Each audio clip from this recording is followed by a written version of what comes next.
ये लड़की एक बीमार चीते को ठीक होने में मदद करती है, पर उसके बाद जो हुआ वो आपको हैरान कर देगा। इस घटना के बारे में और जानने से पहले अगर आपने मेरे चैनल को सब्सक्राइब नहीं किया है तो सब्सक्राइब करना न भूलें। तो अब जानते हैं इस घटना के बारे में। ये घटना है रशिया की। वहाँ के एक शहर के जू में एक चीते को लाया गया। जब इस चीते को उसके पिंजरे में रखा तब वो पूरी जगह को अच्छे से देखने की जगह वो कुछ कदम चलने के बाद वो वहीं लेट गया। वहाँ के कर्मचारियों को लगा कि वो थक गया होगा, इसलिए ऐसा व्यवहार कर रहा है। लेकिन वो सुबह भी उसी जगह पर लेटा हुआ था और वो पूरी रात हिला ही नहीं। तब एक कर्मचारी उसके पिंजरे के अंदर गया और उसे उठाया, फिर उसके सामने पानी और कुछ खाने को दिया, पर उसने कुछ नहीं खाया। जू के कर्मचारी ने चीते के इस व्यवहार को देखकर समझ गया कि उसे कोई परेशानी है।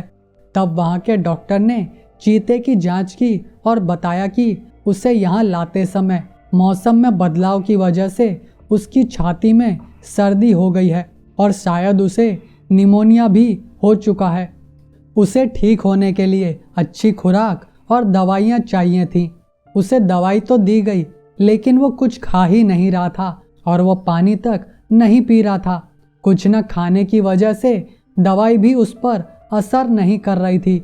हर दिन के साथ वो कमज़ोर होता ही जा रहा था। जू के सारे कर्मचारी काफ़ी परेशान थे कि इसे खिलाएं कैसे। अगर ऐसे ही चलता रहा तो ये नहीं बचेगा।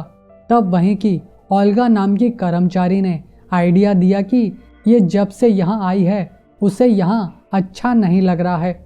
इसे थोड़े प्यार की ज़रूरत है। इसे मैं हाथों से खिलाऊं तो शायद बात बन सकती है। पर चीता एक खूंखार जानवर होने की वजह से उस पर विश्वास नहीं किया जा सकता है, जिस कारण ओल्गा को ये करने की इजाज़त नहीं मिली। लेकिन ओल्गा ने सोचा था कि वो ये करके रहेगी। ओल्गा ने चीता का नाम ईशा रख दिया था। एक दिन जब ईशा के पिंजरे के पास कोई नहीं था तब ओल्गा चुपके से उसके पिंजरे में गई। तब वो सो रही थी। ओल्गा उसे सहलाने लगी। ईशा ने उसे देखकर घुर्राना शुरू किया। ओल्गा ने उसके सिर पर हाथ फेरा और उसके पास बैठ गई। थोड़ी ही देर में ईशा ओल्गा के पैरों पर सर रख के सोने लगी। तब ओल्गा अपने साथ लाए मीट के टुकड़े का उसके एक छोटे से टुकड़े को उसके मुंह के पास रखा। पहले तो ईशा ने सूंघा और फिर मुंह फेर लिया, पर ओल्गा ने मीट के टुकड़े को उसके मुंह के पास ही रखा। करीबन 20 मिनट बाद ईशा ने उसे चाटना शुरू किया और उस टुकड़े को खा लिया। फिर उसने एक और मीट का टुकड़ा दिया, उसे भी ईशा खा गई। कि तभी दूसरे कर्मचारियों ने वहां आकर ये सब देख लिया, जिसके बाद ओल्गा को इसी तरह से ईशा को खिलाने की इजाज़त मिली। जिसके बाद ईशा की हर रोज़ के साथ खुराक बढ़ने लगी और एक ही हफ्ते में ईशा ठीक हो गई। ओल्गा और ईशा के बीच में एक माँ बच्चे की तरह का रिश्ता बन चुका था। पर कुछ महीने बाद एक बुरी खबर आई कि जू अब ईशा की देखभाल नहीं कर सकता है, जिस वजह से वो ईशा को एक अच्छे सर्कस को दे रहे हैं। अब दोनों को अलग हुए 2 साल हो चुके थे।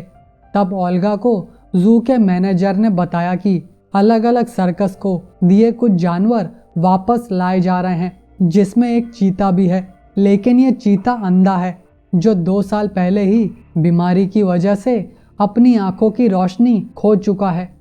ओल्गा को इस बात पर विश्वास नहीं हो रहा था कि यही चीता ईशा है। कुछ दिन बाद जब सारे जानवर आ गए तब ओल्गा उस चीते को देखने आई। तब चीता पानी पी रहा था। पहले तो चीते ने कोई रिस्पॉन्स नहीं दिया, लेकिन जब ओल्गा ने उसका नाम ईशा कहा तो वो फौरन उसके पास आ गई। वो चीता ईशा ही थी। वो अंधे होने की वजह से ओल्गा को सूंघने लगी और फिर जोर जोर से बच्चे की तरह घुर्राने लगी। इसके कुछ महीनों बाद ईशा की मौत हो गई।